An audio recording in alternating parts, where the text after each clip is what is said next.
If all of a sudden, you say, oh, everybody's just mumbling. It's probably not that everyone's mumbling. You probably have a little bit of damage to Right, unless you're hanging out with a group of teenagers, which they are definitely all mumbling. For sure. Yeah. Does that make us old? Yes. Yep. Man. At the second we're no longer teenagers, we somehow became old. It's happened. Yeah. Oh. That's an entirely different podcast. Yeah. Welcome to the Ask an Audiologist podcast, real audiology white papers written by real audiologists and explained to you by a real audiologist and a guy who isn't. Now here are your hosts, Dr. Ali Tressiter and Kevin Ziener. It's another Monday, which means it's time for your weekly dose of Ask an Audiologist. I'm Kevin Ziener. I'm Dr. Ali Tressiter. What will Dr. Ali and I be discussing this week? So happy that you asked. Today's subject is about noise-induced hearing loss. The topic comes to us courtesy of Dr. Carol Hawkins from the aptly named Hawkins Hearing Center just outside Cleveland, Ohio. Quick question, Ali, have you ever been to Cleveland, Ohio? I have. Give me a fun little anecdote about Cleveland, Ohio. Oh, how are you going to put me on the spot? Because I've never been. I know one thing. It's in Ohio. That's a fact. It's Rock and Roll Hall of Fame. Yeah, there you go. That's the only thing I know. Sure. And then in preparing for this podcast, I looked up nicknames for Cleveland, and one of them is just C-Town. So we don't know a lot about C-Town, but I do know that Dr. Ali knows a lot about noise-induced hearing loss, or NIHL if you're nasty. So let's get into it. Dr. Ali, talk to us about noise-induced hearing loss. Well, Kevin, I love showing your brilliance on this podcast. Yeah. So Google's a great thing. What is your interpretation of what a noise-induced hearing loss would be? I mean, if I'm going to expand my abilities to understand all things audiology, what it sounds to me like, emphasis on sound, is that it's hearing loss due to the exposure to a loud noise or consistent exposure to loud noises throughout a lifetime. Wow. Thank you. I'm so impressed. I have a feature on this where I can give myself applause. I won't do it, but I will. Thank you. Thank you very much. That's it. That's as cheesy as we'll get on this podcast. But yeah, I did, again, some research where it's like you can be exposed to one large sound, which can cause that form of hearing loss, or just over time, whether it be a career or you're an avid sports fan or you're a hunter, that hearing loss slowly diminishes all because of noise. Absolutely. And that's the podcast. Thank you guys so much for listening.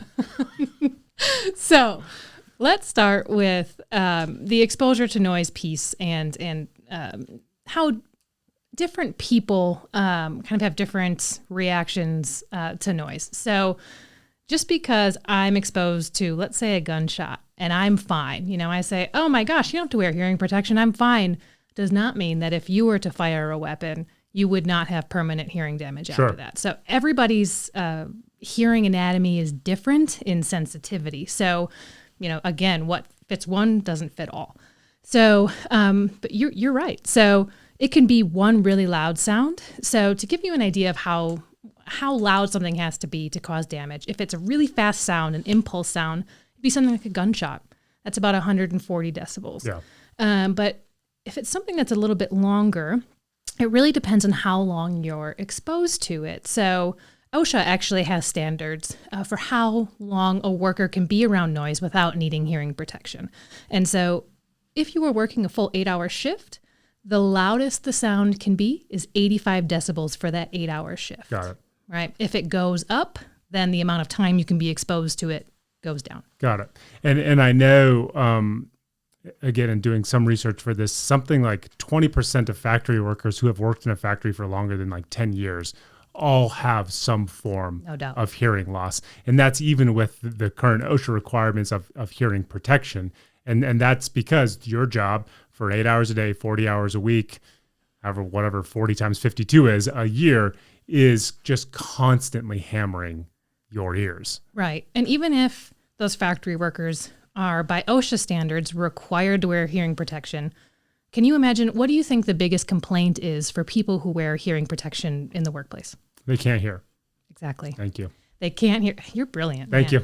They cannot hear the people around them. And so what they'll do is they'll take out the hearing protection so they can hear the people around them, not really taking in the fact that while they can hear the person right now, they are decreasing the likelihood they'll be able to hear that person without ear pro in the future because of the damage.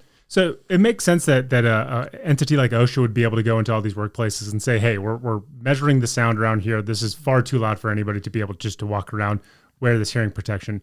But if there's the normal Joe on the street like myself, how do I know if something's too loud? Like clearly if I go to a concert and I stand next to the speaker, I'm going to have that ringing tinnitus in my ears for like 24 hours. Mm-hmm. But like, if I just live in a large city like LA or New York or Chicago where sound is ubiquitous to my daily happenings, what should I be doing to hopefully prevent noise-induced hearing loss long term? Sure.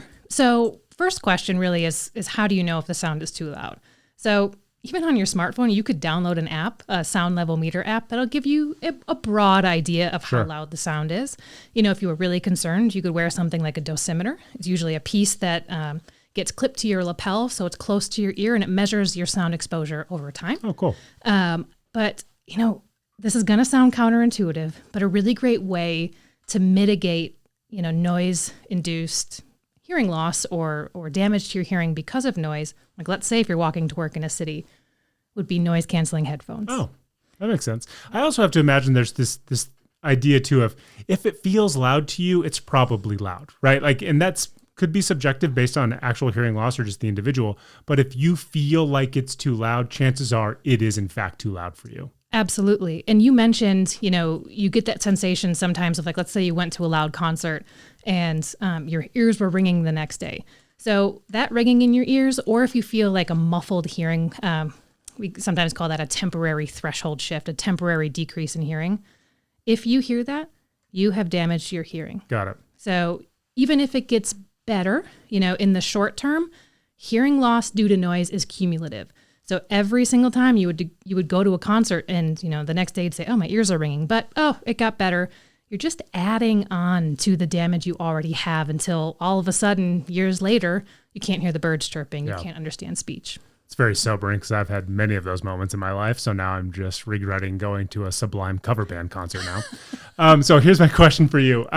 If somebody says, hey, I actually don't know whether or not I have noise-induced hearing loss, what are some things that happen in their everyday life that they might need to be aware of that would be symptoms or effects of NIHL? Mm-hmm. So really, the broader question is just symptoms of hearing loss. Mm-hmm. And that would be, I mean, a big one is actually talking louder. So if people start to say, wow, you're talking really loud, that can actually be a sign. But if all of a sudden, you know, you say, oh, everybody's just mumbling.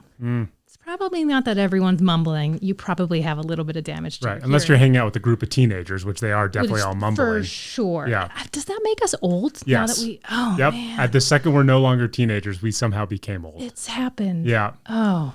That's an entirely different podcast. Yeah. Okay. Come talk to Allie and I on the post podcast where we lament being older. Yes. We'll be very curmudgeon-y. Mm-hmm. Very much so.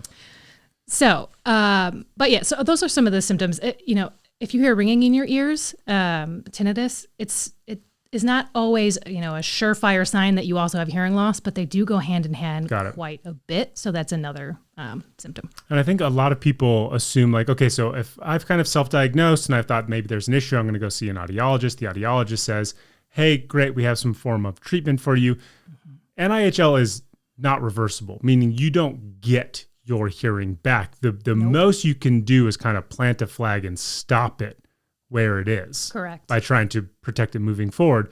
And then the best treatment, of course, depending on the severity of it, is a hearing aid. Correct. And so I'm going to tell you a statement that just breaks my heart every time I hear it is when, you know, and it's usually, I get this from farmers or veterans a lot that will say, you know, I've already lost that much hearing. It's fine. Like, I'm not going to protect what I have left. Sure.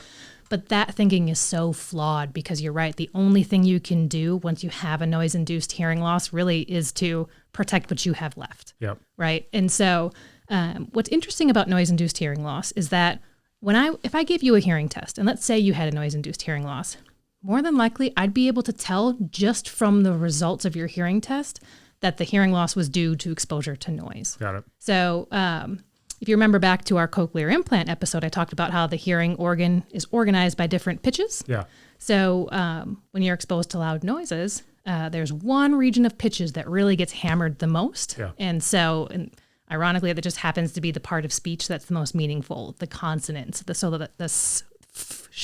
all of those consonant sounds are what is lost. So leave us with this. What are a couple things people can do in their everyday life to make sure that they're protecting their hearing?